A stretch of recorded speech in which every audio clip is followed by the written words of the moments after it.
Hi, I am K. Vijayalakshmi, Social CRT, KGBV Markapur, Prakasham District. Today I am discuss about the 10th class, Chapter 4, Climate of India. See the picture, students. Climate of India. Different types of climate and weather conditions. ఇక్కడ మనకు కనిపిస్తున్నటువంటి చిత్రంలో వాతావరణ పరిస్థితి అనేది ఏ విధంగా ఉంటుంది, శీతోష్ణస్థితి అన్నటువంటి అంశాలను గురించి మనము తెలుసుకోబోతున్నాము.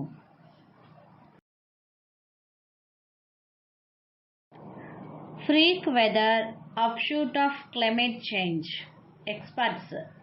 Intermittent showers in Hyderabad have bewildered meteorological officials, while climate change experts said it is increasingly becoming difficult to predict future weather events in the country.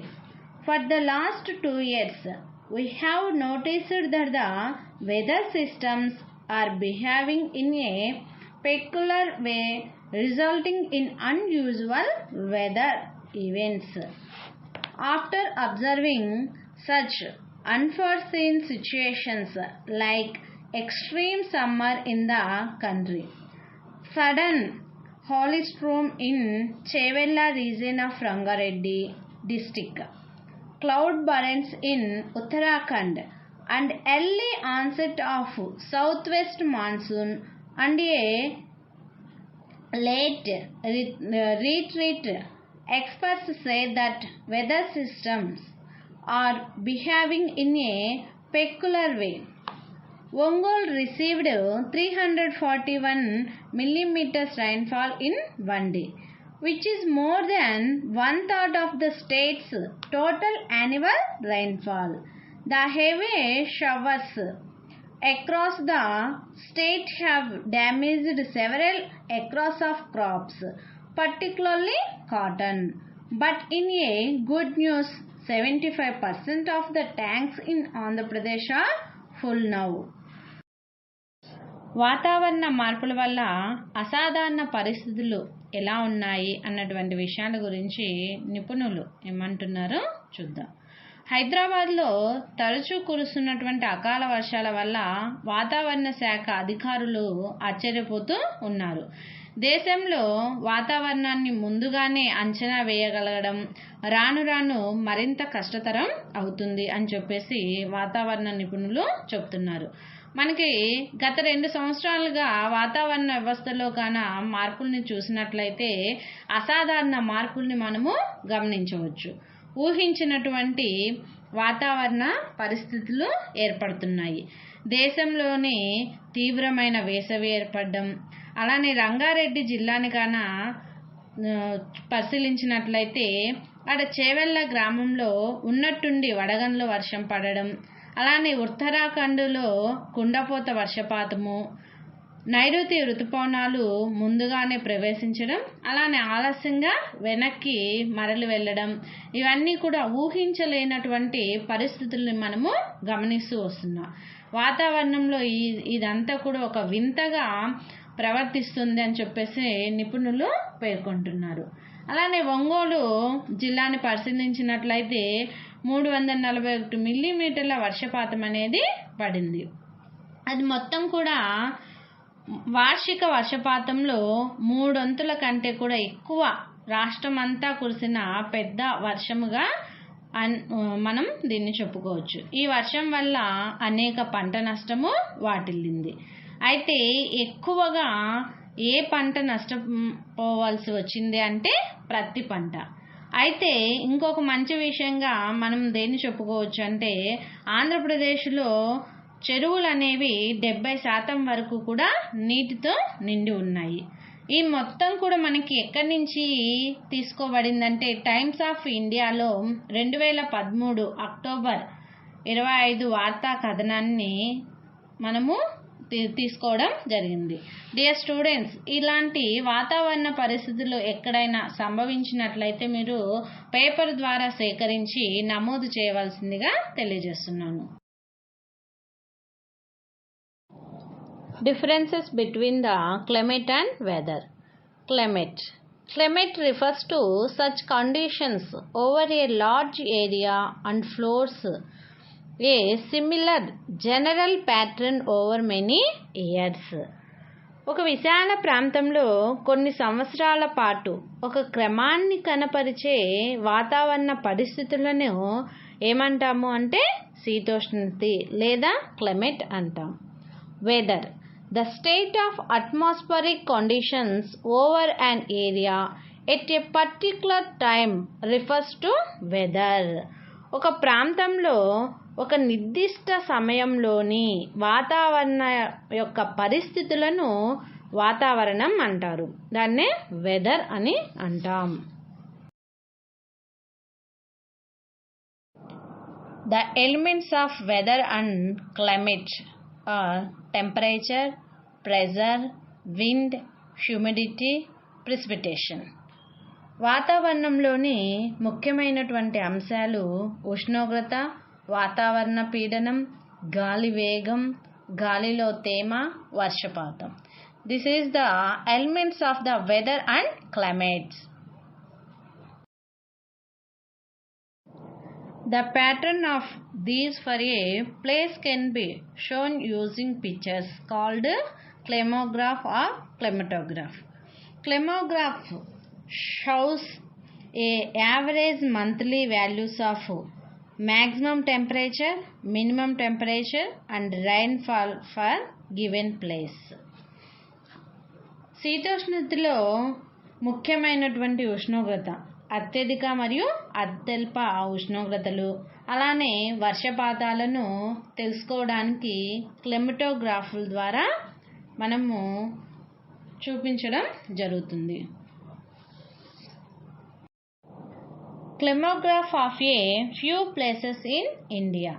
The climographs below show the temperature and rainfall vary in different parts of the country. Different places in New Delhi, Leh, Jaipur and Chennai. The mean maximum temperature, mean minimum temperature and mean rainfall. భారతదేశంలోని కొన్ని ప్రాంతాలను క్లైమోగ్రాఫ్ల ద్వారా తెలుసుకోవచ్చు. దేశంలో వివిధ ప్రాంతాల్లో ఉష్ణోగ్రత, వర్షపాతాల్లో తేడాలు ఉన్నాయని చెప్పేసి క్లైమటోగ్రాఫ్లు అనేవి తెలియజేస్తున్నాయి. ఇక్కడ కొన్ని ప్రాంతాలను మనం గమనించినట్లయితే న్యూఢిల్లీ, లెహ్, జైపూర్, చెన్నై ఈ ప్రాంతాల్లో వివిధ రకాలైనటువంటి సగటు అత్యధిక ఉష్ణోగ్రత, సగటు అత్యల్ప ఉష్ణోగ్రత, అలానే సగటు వర్షపాతాలను గురించి తెలుసుకోవడం జరుగుతుంది.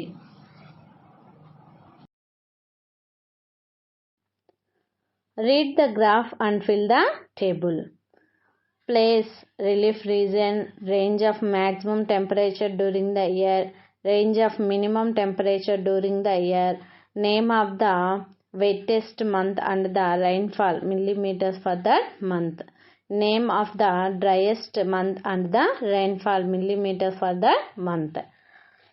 Places: Jaipur, Leh, Delhi, Chennai. Jaipur, the desert region. Leh, mountain region. Delhi, plain region. Chennai, coast region.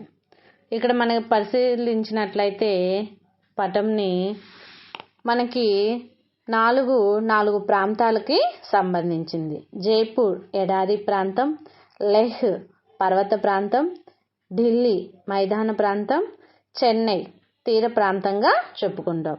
ఇక్కడ ఒకసారి గమనించినట్లయితే సంవత్సరంలో అక్కడ ఆ ప్రాంతాల్లో అత్యధిక ఉష్ణోగ్రత ఏ విధంగా ఉంది, అలానే అత్యల్ప ఉష్ణోగ్రత, అత్యధిక వర్షపాతం, అత్యల్ప వర్షపాతాలు ఏ విధంగా నమోదైనాయో ఒకసారి పరిశీలించండి స్టూడెంట్స్. ఈ పరిశీలించి మీరు ఒక గ్రాఫ్గా కూడా దీన్ని తయారు చేయండి. ఓకేనా students? Factors influencing climate and weather. We observed that for some places, for example Chennai, there is not much differences in the temperature across months. Some places, for example Delhi, have wide differences in temperature across the months. India experiences wide variations in temperature. The northern portion is bounded by the Himalayan, whereas southern peninsula is surrounded by seas. Some places are far from the coasts. There are inland. Some places are at high altitude, whereas others are on the plains. శీతోష్ణస్థితి వాతావరణాలను ప్రభావితం చేసే అంశాలు. ఇక్కడ మనం పరిశీలించినట్లయితే కొన్ని ప్రదేశాలలో, ఉదాహరణకు చెన్నై, వివిధ నెలల్లో ఉష్ణోగ్రతలలో అంతగా తేడా అనేది మనము లేదని గమనించాము. అలానే కొన్ని ప్రదేశాల్లో, ఢిల్లీ అటువంటి ప్రదేశాల్లో వివిధ నెలల్లో ఉష్ణోగ్రతలో ఎంతో తేడా ఉందని కూడా మనం పరిశీలించడం జరిగింది. అలానే ఉత్తరాన హిమాలయాలు ఉండగా దక్షిణ ద్వీపకల్పము మొత్తం కూడా వేటితో నిండి ఉంది అంటే సముద్రాలతో చుట్టి ఉంది. అలానే కొన్ని ప్రదేశాలు తీరానికి చాలా దూరాన ఉన్నాయి, కొన్ని చాలా ఎత్తైనటువంటి ప్రదేశాలుగా ఉన్నాయి, కొన్ని ఏమో మైదాన ప్రాంతాలుగా ఉండడం ఇక్కడ మనము చూస్తున్నాము. Climate controls. The factors that affect climate are called climatic controls. These include latitude, land and water relationship, relief, upper air circulations. Latitude or distance from the equator. The average temperatures for the year drop as you go further away from the equator. For this reason, we divided the regions on the earth as tropical as those close to the equator, polar as those close to the poles, temperate as those in between these two extremes. If we compare the climate of Indonesia and Japan, we can understand the differences. The reason for these differences is the differential heating of the earth that you have read the earlier classes. Intensity of temperature depends on the latitude. The temperature of the atmosphere at a particular place near the Earth's surface depend upon the insolation, heat from sun rays received at that location. This is more intense in the low latitudes than in the high latitudes. As we move away from the equator towards the poles, the average annual temperature decreases. In India, the southern part lies in the tropical belt closer to the equator. భారతదేశంలో దక్షిణాది ప్రాంతం భూమధ్య రేఖకు దగ్గరగా ఉన్న ఉష్ణమండలంలోనే ఉంది.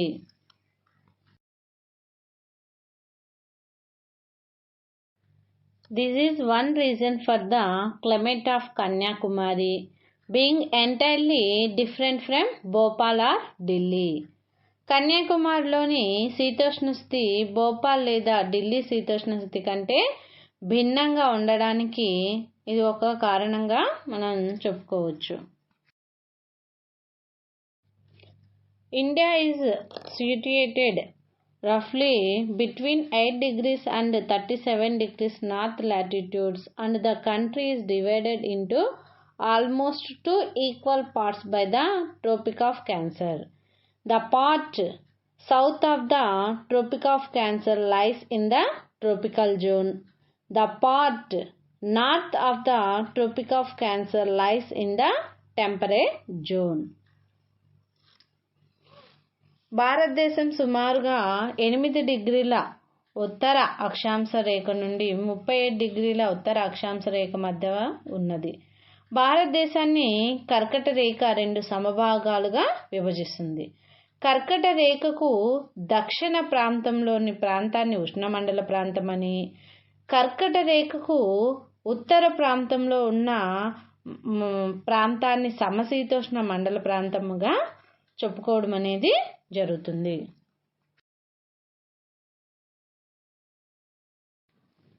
Land water relationship. Look at a map of India showing land cover and water bodies, and you will see another important factors which has an the influence on climate: the land and water relationship. The amount of sunlight that is first observed and then radiated back or directly reflected depends on the nature of the surface.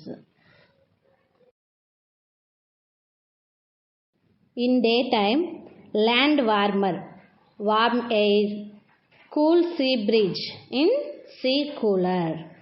మనకి day time గాన పరిశీలించినట్లయితే సూర్యుని యొక్క కాంతి వల్ల భూమి అనేది వేడెక్కి భూమిపైన వెచ్చని గాలి ప్రసరిస్తుంది. ఆ వెచ్చని గాలి సముద్రాల మీదకి వెళ్తుంది. సముద్రాల్లో ఉన్నటువంటి చల్లని గాలి తిరిగి భూమి మీదకి ప్రసరించడం జరుగుతుంది. అలానే night land cooler and cool land breeze, warm air in sea warmer. Night గాన మనం పరిశీలిస్తే సూర్యుని యొక్క కాంతి అనేది క్రమేణా తగ్గిపోయి, అంటే సూర్యుడు అస్తమించడం వల్ల నైట్ టైం ఎలా ఉంటుందంటే చాలా చల్లగా ఉంటుంది. భూమిపైన ప్రసరించేటువంటి చల్లని గాలి సముద్రాల మీదకు ప్రసరిస్తుంది. సముద్రాల మీద ప్రసరించే వెచ్చని గాలి తిరిగి భూమిపైకి ప్రసరించడం జరుగుతుంది. Darker areas such as heavily visited regions tend to be good observers. Lighter areas such as snow and ice covered regions tend to be good reflectors. బాగా పచ్చదనము చెట్లు ఉండే ప్రాంతాలు సూర్యరశ్మిని బాగా గ్రహిస్తాయి. మంచుతో కప్పబడి ఉన్నటువంటి ప్రాంతాలు సూర్యరశ్మిని తిరిగి వాతావరణంలోనికి ప్రసరింప చేస్తాయి. కాబట్టి భూమిపైన కూడా ఎక్కువగా చెట్లని నాటాలి అని చెప్పేసి మనకి పర్యావరణ శాస్త్రవేత్తలు తెలియజేస్తున్నారు. థర్డ్ వన్ ఈజ్ రిలీఫ్, భౌగోళిక స్వరూపం. Temperature decreases at the rate 6.4 degrees centigrade for every 1000 meters increases in altitude. సముద్ర మట్టం నుంచి ఎత్తుకు వెళ్తున్న కొద్దీ ప్రతి 1000 మీటర్లకు 6.4 డిగ్రీల సెంటీగ్రేడ్ ఉష్ణోగ్రత అనేది తగ్గుతుంది.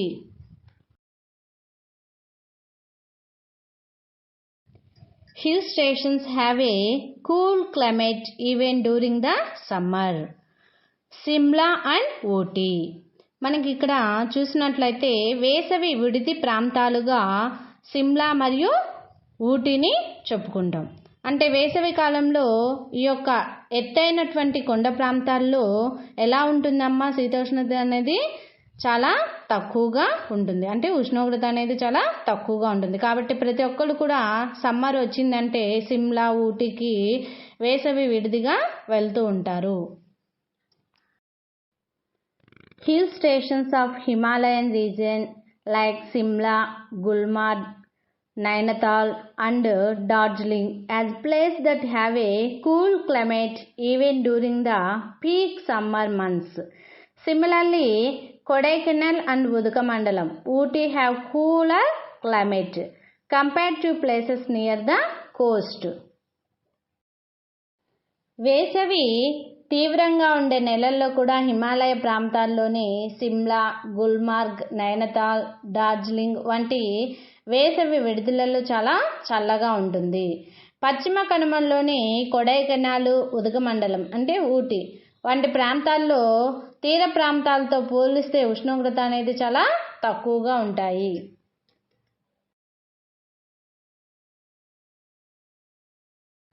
అప్పర్ అట్మాస్ఫరిక్ సర్క్యులేషన్స్, వాతావరణంలో ఉపరితల గాలి ప్రసరణ అనేది ఏ విధంగా ఉంటుంది? The north pole and south pole and equator. Equator దగ్గర ఉన్న ప్రాంతాలన్నీ కూడా వామ్ కరెంట్స్ అంటే వెచ్చని గాలులు అనేవి ధ్రువ ప్రాంతాలకి వెళ్తున్న కొద్దీ అవి చల్లబడడం జరుగుతుంది.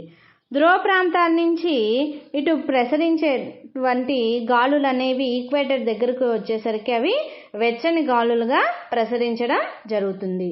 This is the upper atmospheric circulations అంటారు.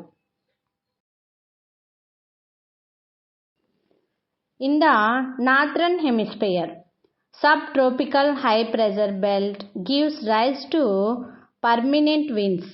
They blow towards the equatorial low pressure belt by reflecting towards the west and are called the trade winds. The Greek word trade means track and stands for blowing steadily in the same directions and in constant course. India lies in the belt of dry northeast trade winds. ఉత్తరార్ధగోళంలో ఉప ఆయన రేఖ అధిక పీడనం వల్ల శాశ్వత పవనాలు అనేవి ఏర్పడతాయి. భూమధ్య రేఖ వద్ద ఉండే అల్పపీడన ప్రాంతం వైపు పశ్చిమంగా ఇవి ప్రవహిస్తాయి. ఇలా ప్రవహించేటువంటి పవనాలనే వ్యాపార పవనాలు అంటారు. ఈ వ్యాపార పవనాలని ఇంగ్లీష్లో ట్రేడ్ విండ్స్ అంటారు. ట్రేడ్ అన్న పదము జర్మన్ పదానికి చెందింది. జర్మన్ పదానికి ట్రాక్ అని అర్థం. ఒకే దిశలో స్థిరంగా పయనించే గాలులు అని చెప్పేసి అర్థం. శుష్క ఈశాన్య పవనాల మేఖలలో భారతదేశం అనేది ఉంది. The climate of India is also affected by the movements of upper air currents known as jet streams. భారతదేశ శీతోష్ణ స్థితి ఉపరితల వాయు ప్రవాహాల వల్ల ప్రభావితం అవుతాయి. ఇలా ప్రభావితమైనటువంటి ప్రవాహాలనే జెట్ ప్రవాహాలు అంటారు. See the image students. Polar jet stream, subtropical jet stream.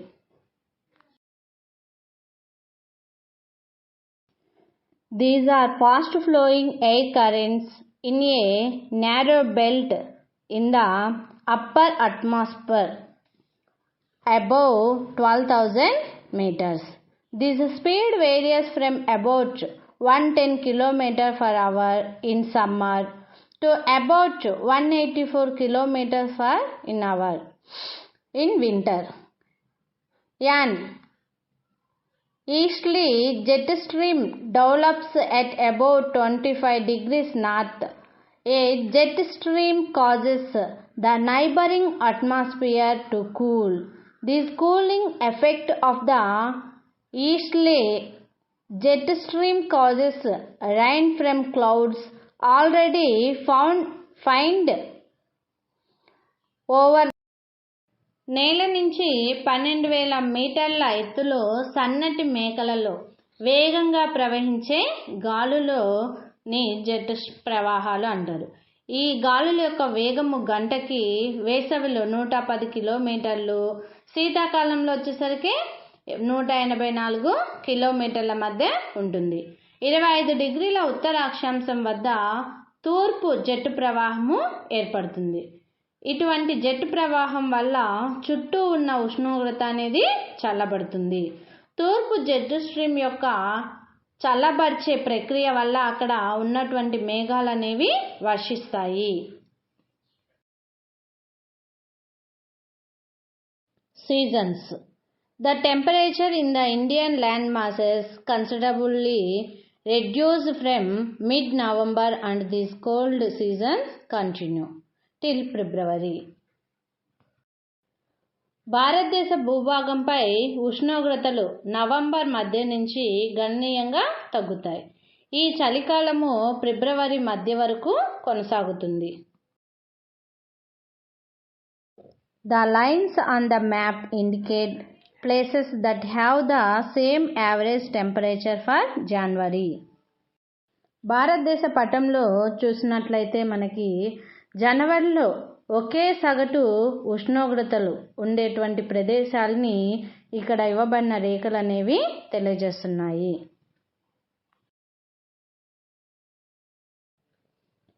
January is usually the coldest month.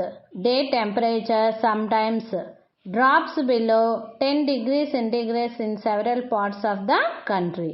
However, the cold weather is more pronounced in northern India. జనవరిలో సాధారణంగా అత్యంత చలిగా ఉంటుంది. దేశంలో పలు ప్రాంతాల్లో ఉష్ణోగ్రతలు చూసినట్లయితే 10 డిగ్రీల సెంటీగ్రేడ్ కంటే తక్కువగా ఉంటుంది. ముఖ్యంగా ఉత్తర భారతదేశంలో అత్యల్ప ఉష్ణోగ్రతలు అనేవి నమోదవుతాయి. South India, especially the coastal areas, enjoy a moderate climate as temperature remains well above 20 degrees centigrade. దక్షిణ భారతదేశం ప్రత్యేకించి కోస్తా ప్రాంతంలో ఉష్ణోగ్రతలు మధ్యస్థంగా అంటే 20 డిగ్రీల సెంటీగ్రేడ్ కంటే ఎక్కువగా ఉండి ఆహ్లాదకరంగా ఉంటుంది. During winter, the weather is generally pleasant with clear sky, low humidity and cool breeze. శీతాకాలంలో నిర్మలమైన ఆకాశం, గాలిలో తక్కువ తేమ శాతం, చల్లని గాలులతో వాతావరణం అనేది చాలా ఆహ్లాదకరంగా ఉంటుంది. Cyclone depressions coming from Mediterranean Sea called western disturbances cause low to moderate rainfall over northern India. This rainfall is boon to wheat crop which is generally cultivated in Rabi season. మధ్యధరా సముద్రం నుంచి వచ్చే తుఫాను వాయుగుండాలు అంటే వీటిని పశ్చిమ విక్షోభాలు అంటారు. ఉత్తర భారతదేశంలో ఒక మోస్తరు వర్షపాతానికి కారణమవుతాయి. సాధారణంగా రబీ కాలంలో సాగు చేసే గోధుమ పంటకు ఈ వర్షం అనేది ఎంతగానో ఉపయోగపడుతుంది.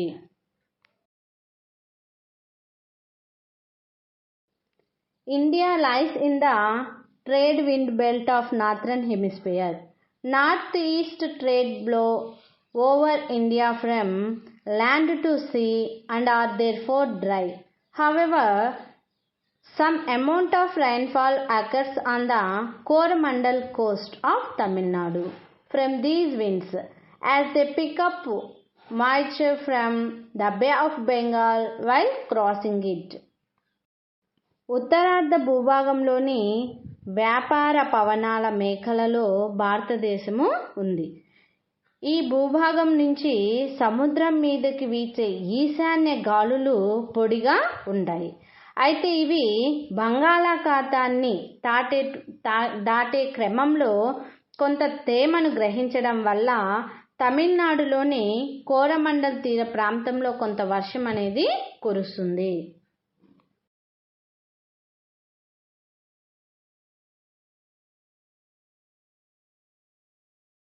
The lines on the map indicate places that have the same average temperature for May. ఇక్కడ చూపిస్తున్నటువంటి భారతదేశ పటంలో రేఖలనేవి మే నెలలోని సగటు ఉష్ణోగ్రతలను తెలియజేస్తున్నాయి.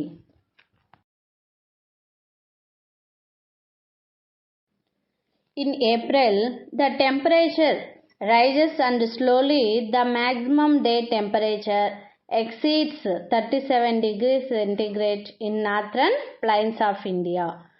By mid-May, day temperature may touch 41 degree centigrade to 42 degree centigrade in many parts of the country, especially in the northwest plains and central India. Even minimum temperature does not go below 20 degree centigrade. ఉత్తర భారతదేశ మైదానాల్లో గరిష్ట ఉష్ణోగ్రతలు ఏప్రిల్లో క్రమేపీ 37 డిగ్రీల centigrade అనేవి దాటుతాయి. మే నెల మధ్య నాటికి భారతదేశంలోని అనేక ప్రాంతాల్లో, ప్రత్యేకించి వాయువ్య మైదానంలోనూ మధ్య భారతదేశంలోనూ పగటి ఉష్ణోగ్రతలు 41 డిగ్రీల నుండి 42 డిగ్రీల సెంటీగ్రేడ్లు నమోదవుతాయి. కనిష్ట ఉష్ణోగ్రతలు దాదాపు 20 డిగ్రీల సెంటీగ్రేడ్కి తక్కువ ఉండవు.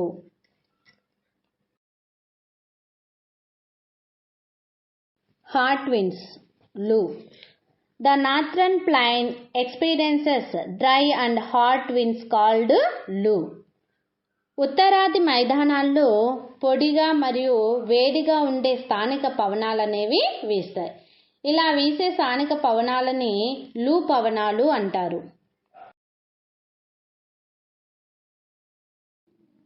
Towards the end of the summer season, pre-monsoon showers, bursting monsoon, are common in the Deccan Plateau. సాధారణంగా వేసవి ముగిసే సమయంలో దక్కన్ పీఠభూమిలో తొలకరి జల్లులు పడతాయి. These help in the early ripening of mangoes and other plantation crops in peninsular India. Hence, they are locally known as mango showers in Andhra Pradesh. భారతదేశ ద్వీపకల్ప ప్రాంతంలో మామిడి ఇతర పండ్లు అనేవి త్వరగా పండడానికి ఈ వానలు దోహదం చేస్తాయి. కాబట్టి వీటిని ఆంధ్రప్రదేశ్లో స్థానికంగా మామిడి జల్లులు అని అంటారు. అడ్వాన్సింగ్ మాన్సూన్, ఋతుపవనాల ప్రవేశం. The climate of India is strongly influenced by the monsoon winds. The sailors who came to India during olden days noticed the regular periodic reversals of winds. They used these winds to sail towards the Indian coast. Arab traders named these seasonal reversal of wind system is monsoon. భారతదేశంలోని శీతోష్ణస్థితి ఋతుపవనాల వల్ల ఈ గణనీయంగా ప్రభావితమవుతూ ఉంటాయి.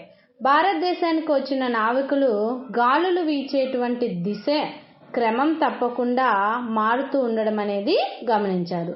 ఈ గాలుల యొక్క సహాయంతో వాళ్ళు భారతదేశం తీరం వైపు ప్రయాణించే వాళ్ళు. అయితే ఈ కాలానుగుణంగా గాలుల దిశ మారడాన్ని అరబ్ వర్తకులు మాన్సూన్ అనే పేరు పెట్టడం జరిగింది. ఈ మాన్సూన్ అంటే ఋతుపవనాలు అని అర్థం.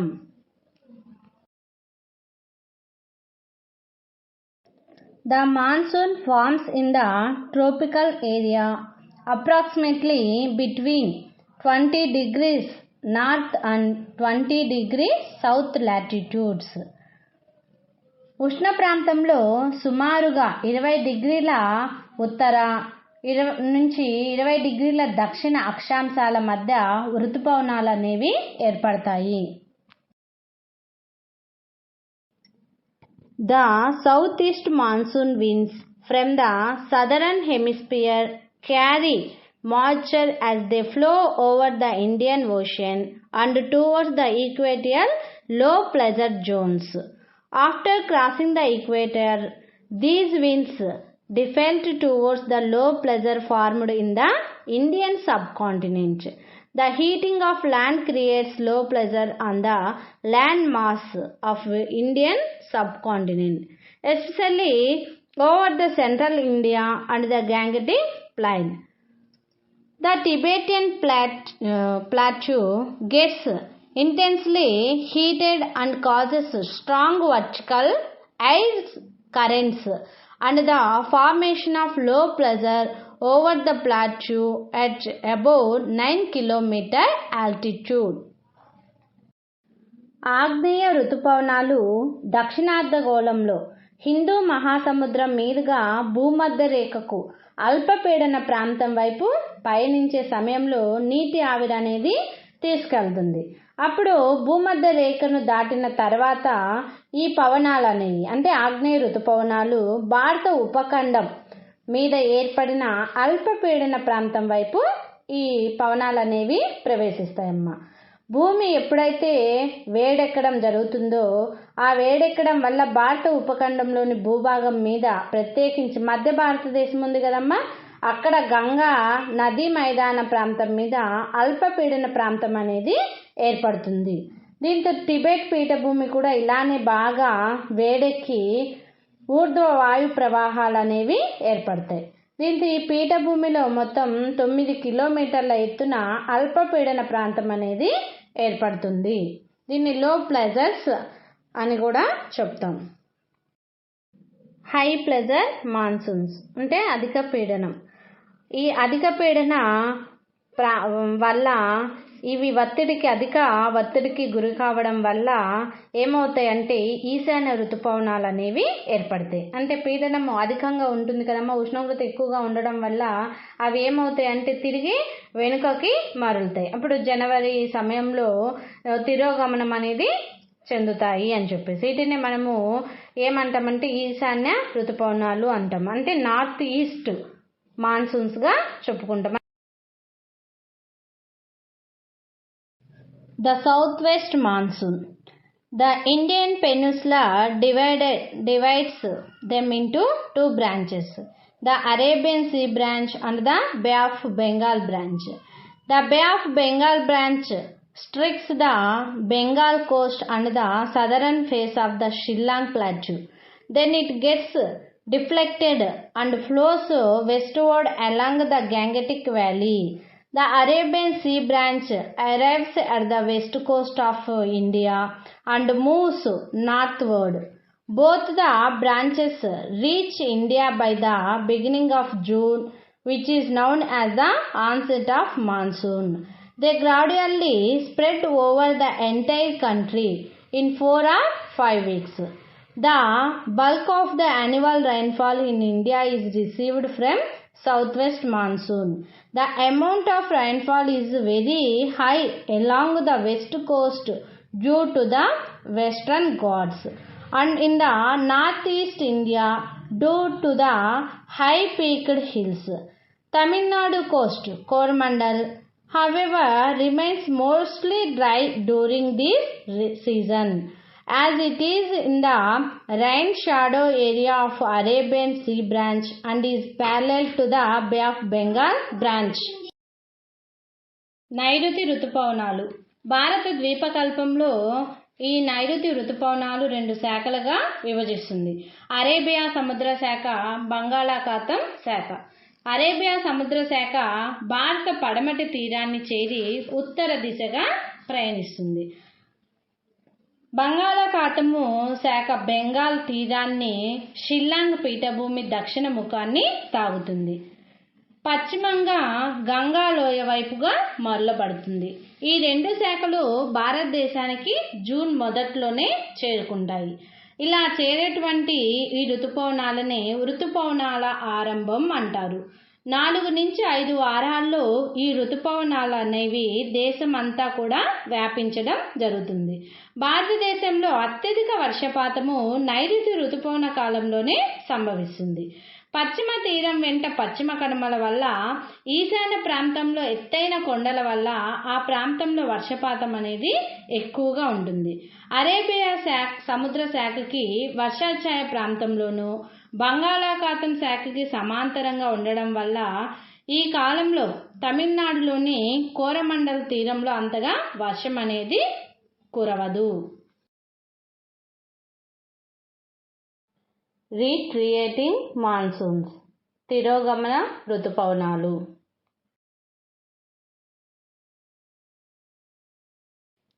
October November is a period of transition from a hot wet conditions to dry winter condition. వేడిమి పెరుగుతున్న నెలల నుండి పొడిగా ఉండే చలి పరిస్థితుల మధ్య అక్టోబరు నవంబరు నెలలను సంధికాలంగా ఉంటాయి.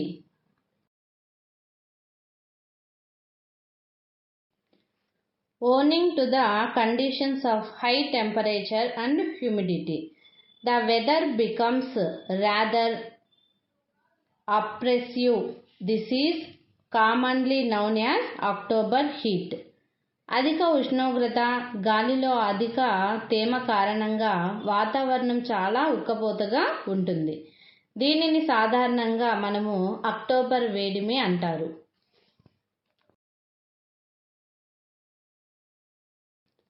The low pressure conditions which once prevailed over northwestern India move south to the center of the Bay of Bengal by early November. వాయువ్య భారతదేశంలో ఉన్న అల్పపీడన పరిస్థితులు నవంబర్ ఆరంభం నాటికి బంగాళాఖాతంలో ఏర్పడతాయి.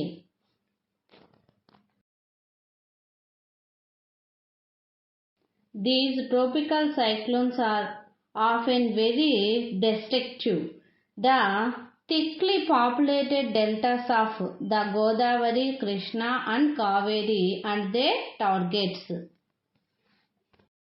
బంగాళాఖాతంలోని అండమాన్ ప్రాంతాల్లో తుఫాన్లు, వాయుగుండాలు అనేవి ఏర్పడతాయి. ఈ ఉష్ణ ప్రాంత తుఫాన్లు చాలా విధ్వంసకరంగా ఉంటాయి. గోదావరి, కృష్ణ, కావేరి నదుల డెల్టా ప్రాంతాలు వీటి ప్రతాపానికి గురవుతాయి.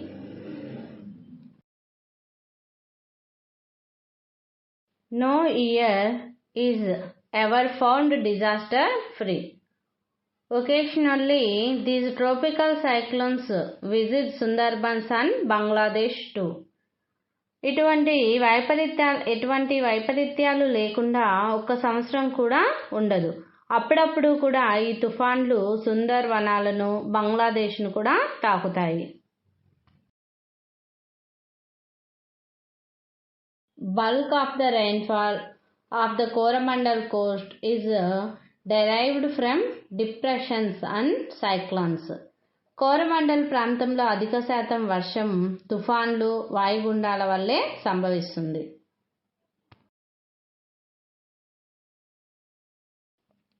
In the Indian tradition, a year is divided into 6 two-monthly seasons.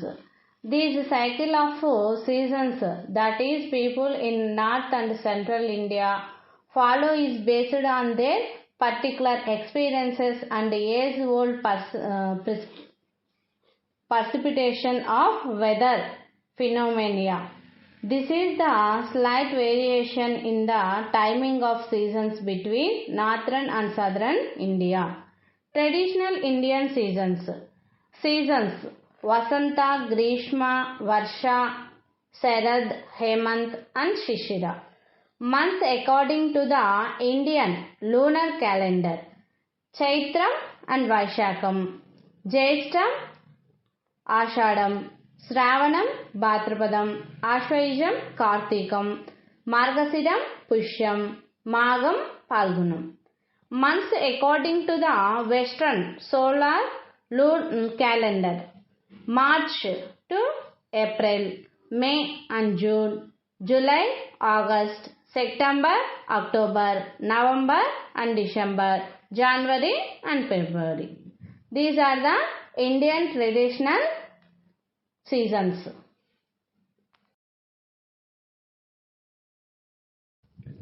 Global warming and climate change. భూగోళం వేడెక్కడం, శీతోష్ణ స్థితిలో మార్పు.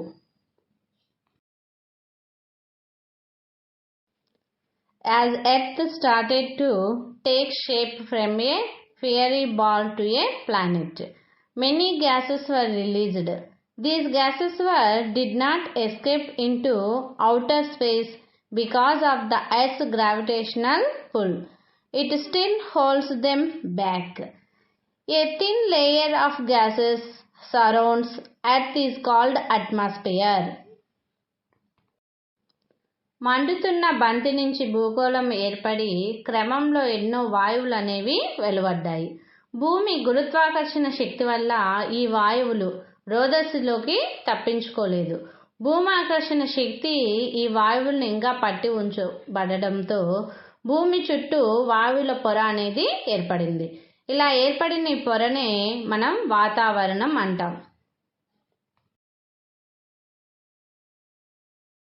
It provides us several benefits. The oxygen that we breathe. The ozone protects us from harmful ultraviolet rays from the sun. Nitrogen that our plants use to make proteins. మనం పీల్చుకునే ప్రాణవాయువు oxygen. సూర్యుని అతినీల లోహిత కిరణాల నుండి కాపాడే పొరనే ఓజోన్ పొర అంటాం. మాంసం కుర్తులు తయారు చేసుకోవడానికి మొక్కలు నత్రజనిని వినియోగించుకుంటాయి. The atmosphere traps a lot of the solar energy that reaches Earth by preventing it from totally escaping back into space. This is called greenhouse effect. This is important and vital for life to survive on this planet. If it did not have this atmosphere, Earth would be a very cold indeed. భూమిని చేరుకునే సౌరశక్తి అంతా తిరిగి రోదసిలోకి వికరణము చెందకుండా వాతావరణం కొంత శక్తిని పట్టి ఉంచుతుంది. దీనినే హరితగృహ ప్రభావం అంటారు. భూమి మీద ప్రాణము మనుగడకు ఇది ఎంతగానో ముఖ్యం. భూమిపై నా వాతావరణమే లేకపోతే ఇది చాలా చల్లగా ఉండేది.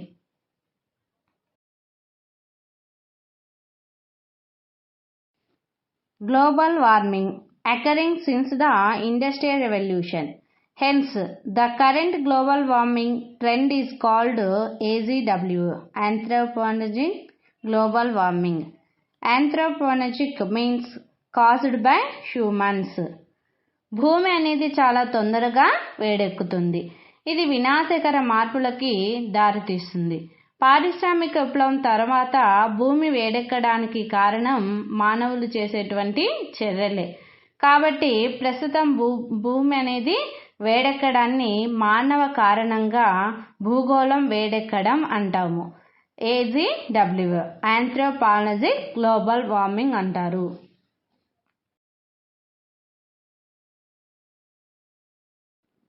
More recently, scientists are discovering large volume of methane under the frozen tundras of the far northern latitudes, northern Russia. As global temperature increases, the ice in the tundra melts more. The methane that is trapped under the ice escapes into the atmosphere. ఇటీవల కాలంలో శాస్త్రవేత్తలు ఉత్తర అక్షాంశాల వద్ద గల గడ్డకట్టిన tundra కింద, ప్రధానంగా ఉత్తర Russia విశాల భూభాగం కింద పెద్ద మొత్తంలో మీథేన్ వాయువు ఉందని కనుగొన్నారు. భూగోళ ఉష్ణోగ్రతలు పెరుగుతున్న కొద్దీ టండ్రాలో గడ్డగట్టిన మంచు మరింతగా కరుగుతుంది. దీని ఫలితంగా మంచు కింద ఉన్న మీథేను వాతావరణంలోనికి విడుదలవుతుంది.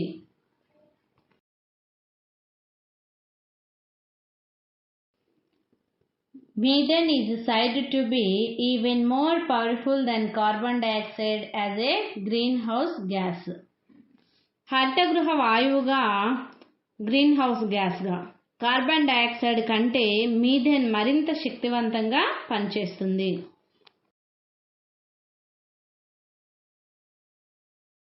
AGW and climate change.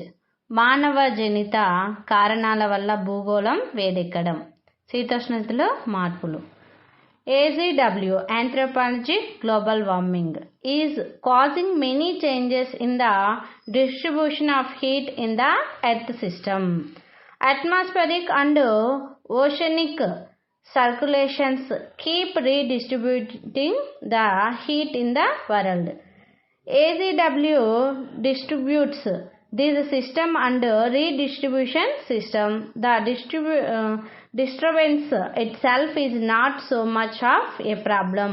It is the rapidity with which is in the happening. When the redistribution system is distributed, weather and climate patterns change.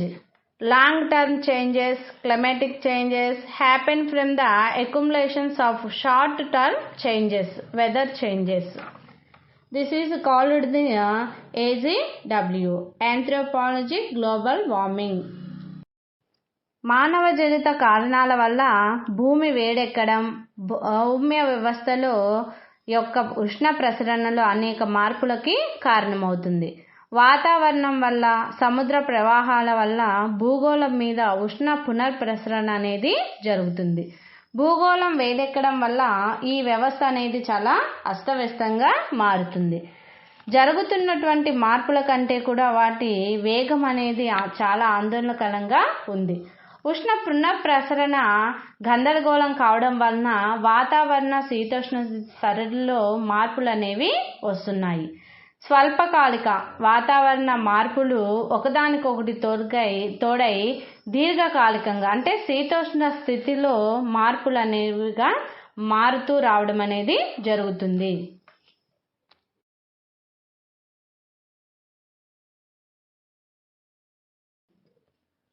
An international effort to form an agreement whereby all countries try to reduce their emission of greenhouse gases has so far not been achieved.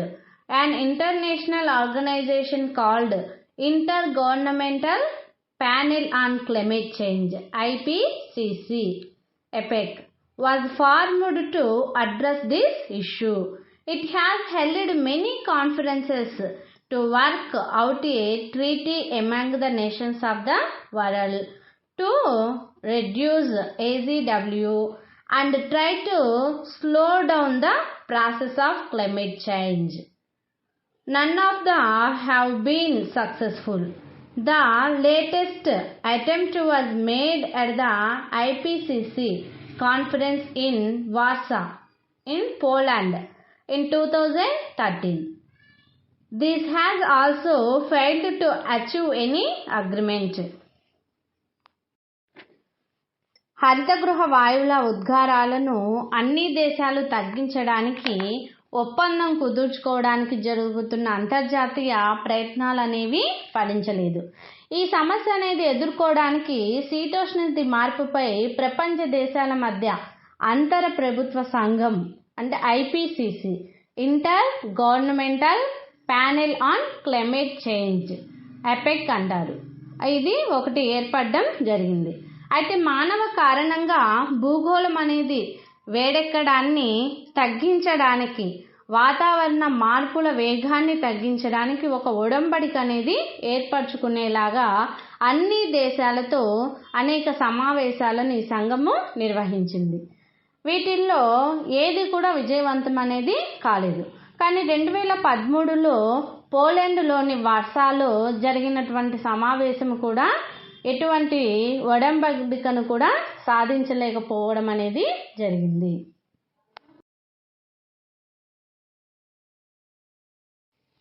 The developed countries, mainly industrialized, economically more advanced countries of the West, and developing countries, countries that are not as industrialized.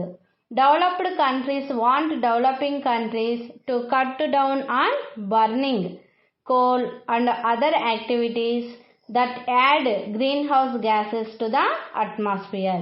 Developing countries argue that developed countries developed precisely by burning fossil fuels in their developing countries say that their economic development will be seriously damaged if they don't burn fossil fuel, mainly coal, and that developed countries should do their fair share of work to help find alternatives that can help the developing countries to progress. అభివృద్ధి చెందిన ప్రధానంగా పాశ్చాత్య పారిశ్రామికంగా ఆర్థికంగా బాగా అభివృద్ధి చెందిన దేశాలు అభివృద్ధి చెందుతున్న అంతగా పారిశ్రామికీకరణ చెందని దేశాల మధ్య విభేదాలనేవి తలెత్తాయి. వాతావరణంలోని హరితగృహ వాయువుల్ని పెంచే బొగ్గు వినియోగం ఇతర కార్యకలాపాలను అభివృద్ధి చెందుతున్న దేశాలు తగ్గించుకోవాలని అభివృద్ధి చెందిన దేశాలు అంటున్నాయి. శిలాజ ఇంధనాల వినియోగం ద్వారా ఆ దేశాలు అభివృద్ధి చెందాయనేది ప్రస్తుతం అభివృద్ధి చెందుతున్న దేశాల యొక్క వాదన. ఇక్కడ ఏంటంటే అభివృద్ధి చెందిన దేశాలకు అభివృద్ధి చెందుతున్న దేశాల మధ్య కొంత వాదన అనేది వినిపిస్తుంది. అంటే శిలాజ ఇంధనాలేమో అభివృద్ధి చెందిన దేశాలు వినియోగిస్తున్నాయి, వాటిని వినియోగించదు అని చెప్పేసి అభివృద్ధి చెందుతున్న దేశాలు వాదన చేయడం జరుగుతుంది. ఈ శిలాజ ఇంధనాలు ప్రధానంగా బొగ్గును గాని వినియోగించకపోతే తమ ఆర్థిక ప్రగతి తీవ్రంగా కుంటుపడుతుందని అభివృద్ధి చెందుతున్న దేశాలు అనేవి అంటున్నాయి. అభివృద్ధి చెందుతున్న దేశాలు ప్రగతిని సాధించడానికి ప్రత్యామ్నాయాలను చూపడంలో అభివృద్ధి చెందిన దేశాలు తమ వంతు పాత్ర పోషించాలని కోరుతూ ఉన్నాయి.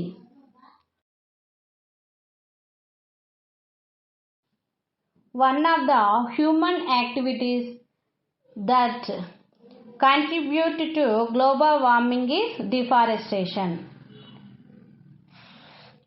భూగోళం వేడెక్కడానికి దోహదం చేసే మానవ కారణ అంశాలలో ఒకటైనది అడవుల్ని నరికివేయడం.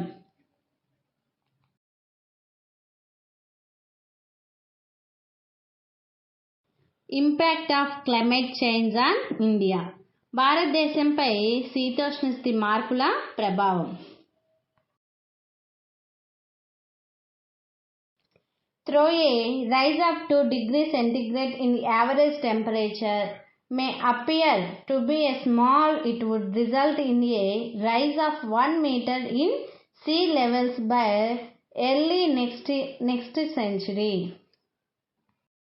సగటు ఉష్ణోగ్రతలు 2 డిగ్రీల సెంటీగ్రేడ్ పెరగడము చాలా తక్కువ అనిపిస్తుంది, కానీ వచ్చే శతాబ్ద ఆరంభం నాటికి దీని కారణంగా సముద్ర మట్టం 1 మీటర్ అనేది పెరుగుతుంది.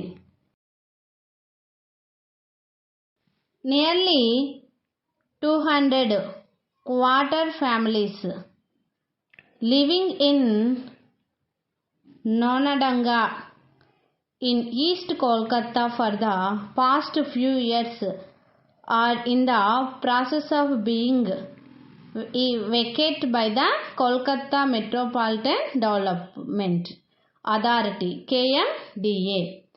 తూర్పు కోల్కతాలోని నోనడంగా ప్రాంతంలో గత కొద్ది సంవత్సరాలుగా ఉంటున్న 200 గ్రామీణ కుటుంబాలను ఖాళీ చేయించడానికి కోల్కతా నగరపాలక అభివృద్ధి సంస్థ అనేది ప్రయత్నిస్తుంది. KMDA, Kolkata metropolitan development authority.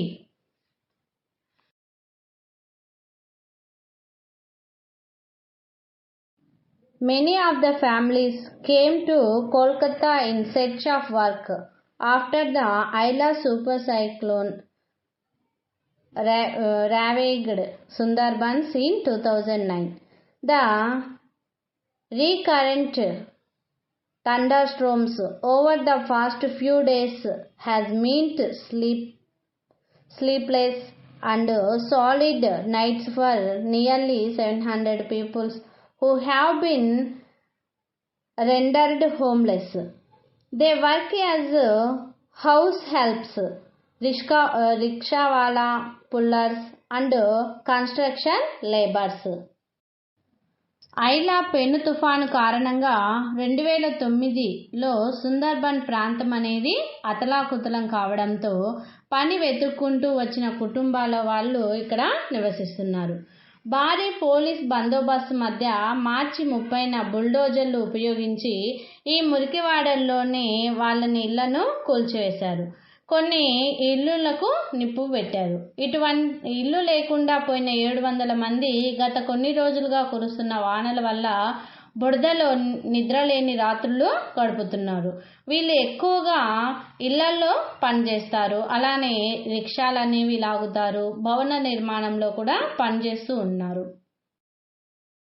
Droughts and floods are expected to increase, affect the agricultural patterns and people's livelihood.